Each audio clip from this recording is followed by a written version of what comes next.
Medical কলেজগুলিতে threat কালচারের অভিযোগ আগেই উঠেছিল, আর এবার সাধারণ ডিগ্রি কলেজেও একই অভিযোগ।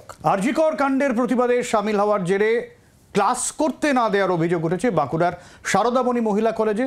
অভিযোগ প্রাক্তন মন্ত্রী অধ্যাপকের বিরুদ্ধে। আমাদের লিগ্যাল ফাইট চলবে। এই যে থ্রেট কালচার, এই থ্রেট কালচারকে সমূলে বিনাশ করার জন্য প্রত্যেকটা কলেজে এনকোয়ারি কমিটি বসাতে হবে। হুমকি সংস্কৃতি, কাজে ফেরার পরেই তাদের হুমকি সংস্কৃতি সিসিটিভিতে দেখা যায় না, প্রাইভেট সিকিউরিটি গার্ড দিয়ে সেটাকে আটকানো যায় না।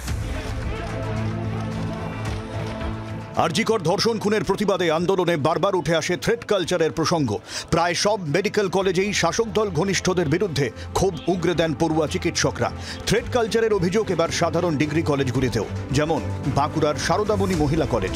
প্রতিবাদে অংশ নেওয়ায় ক্লাস থেকে বের করে দেওয়ার অভিযোগ দুই ছাত্রীর। আমরা আমাদের সারদামণি কলেজের ছাত্রীরা সারদামণি কলেজের গেটের বাইরে প্রিন্সিপাল স্যারের পারমিশন নিয়ে আমরা স্ট্রিট পেন্টিং এর একটা প্রস্তুত করেছিলাম এবং সেখানে কর্মসূচি আমরা করেছি। তো সেখানে আমাদেরকে প্রথমে কলেজের গেটে কলেজের ভেতরে করার কথা হয়েছিল, কিন্তু সেখানে দেয়নি, বাইরে করেছি। বাইরে করার ক্ষেত্রেও বিভিন্ন ধরনের চাপ এসেছে, কিন্তু আমরা তার সত্ত্বেও করেছি। এবং এই ঘটনা করার জন্য আমাদেরকে আজকে দুটো মেয়েকে, আমাকে আর একটা আছে আমাদের ডিপার্টমেন্টের মেয়েকে, জিওগ্রাফি ডিপার্টমেন্টের স্যার ডক্টর শ্যামল সাঁতরা মহাশয়, উনি আমাদেরকে বলেছেন যে তোমরা বাইরে আন্দোলন করেছো বলে তোমাদেরকে কলেজের ক্লাস করতে দেবো না, আমার ক্লাস করতে দেবো না, তোমরা ক্লাস থেকে বেরিয়ে যাও। রাজ্যের প্রাক্তন মন্ত্রী ও ওই কলেজেরই অধ্যাপক শ্যামল সাঁতরার বিরুদ্ধে এই অভিযোগ। পাল্টা ছাত্রীদের বিরুদ্ধেই অভিযোগ তুলছেন শ্যামল সাঁতরা।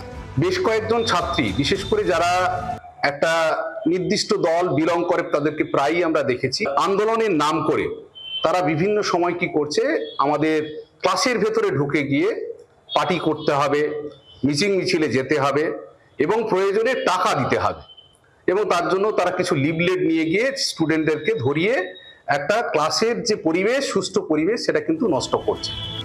অধ্যাপকের বিরুদ্ধে থ্রেট কালচারের অভিযোগ, ছাত্রীদের প্রতিবাদের ডাক।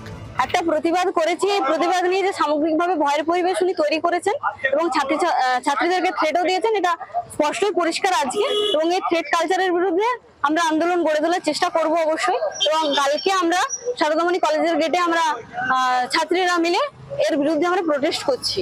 রাজ্যের একাধিক মেডিকেল কলেজ হোক কিংবা উত্তরবঙ্গ বা যাদবপুর বিশ্ববিদ্যালয়, সম্প্রতি শিক্ষাক্ষেত্রে হুমকি সংস্কৃতির অভিযোগ উঠেছে একাধিকবার। ছাত্র সংসদ নির্বাচন না হওয়া এর একটা বড় কারণ বলে মনে করেন একাংশ। তবে একাংশের আবার এও দাবি, শিক্ষাক্ষেত্রে হুমকি সংস্কৃতির এই অসুখ অনেক আগেকার। বামেদের একচ্ছত্র ক্ষমতায় এই অসুখের সূত্রপাত। একাংশের মতে সরকার পালা বদলে এই সংস্কৃতি বদলের কি প্রয়োজন ছিল না? কলেজে কলেজে থ্রেট কালচারের অভিযোগ, এখন এর দায় এড়াতে পারে শাসক দল? ব্যুরো রিপোর্ট, জি24 ঘন্টা। বাংলার আওয়াজ, বাঙালির আবেগ, জি24 ঘন্টা।